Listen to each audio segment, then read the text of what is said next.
Info Urdu में खुश आमदीद। व्यूअर्स, आगे बढ़ने से पहले तमाम देखने वालों से दरख्वास्त है हमारी वीडियोस को ज़्यादा से ज़्यादा लाइक, शेयर और कमेंट किया करें, क्योंकि हमने जो सिलसिला शुरू किया है वो ज़्यादा से ज़्यादा लोगों तक पहुंच सके। और अगर आप मेरे चैनल पर न्यू हैं तो घंटी का बटन दबाकर चैनल को सब्सक्राइब कर लें। आज की वीडियो खांसी जैसे मर्ज से छुटकारा हासिल करने के बारे में है। खांसी एक मुतद्दी बीमारी है जो बच्चों और बड़ों दोनों को होती है। सर्दी हो या गर्मी, छाती का जकड़ जाना और बलगम पैदा होना एक आम सी बीमारी है। तो इससे निजात हासिल करने के लिए लोग मुख्तलिफ महंगी अद्वियात का इस्तेमाल करते हैं।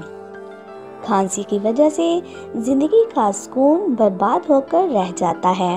ये एक खौफनाक मर्ज है।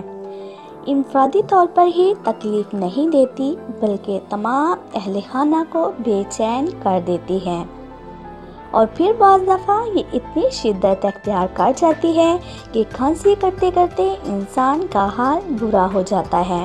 आंखों में पानी आ जाता है, पेट में खिंचाव लगता है, जिसकी वजह से फिर सर दर्द शुरू हो जाता है।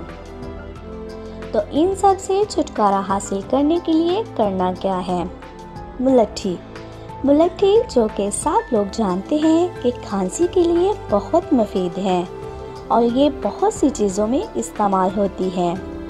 जैसे ही खांसी उठे तो मुलट्ठी का थोड़ा सा पीस लेकर मुंह में डालकर चूसते रहें, तो इससे खांसी ख़त्म हो जाती है। व्यूअर्स, अगर आप ये समझते हैं कि इस इलाज की किसी और को भी ज़रूरत है तो सदका जारिया समझकर इस वीडियो को अपने फ्रेंड्स के साथ शेयर कीजिए ताकि किसी और का भी भला हो सके। अपना और अपने चाहने वालों का ख्याल रखें। मिलते हैं नई वीडियो में। अल्लाह हाफिज़।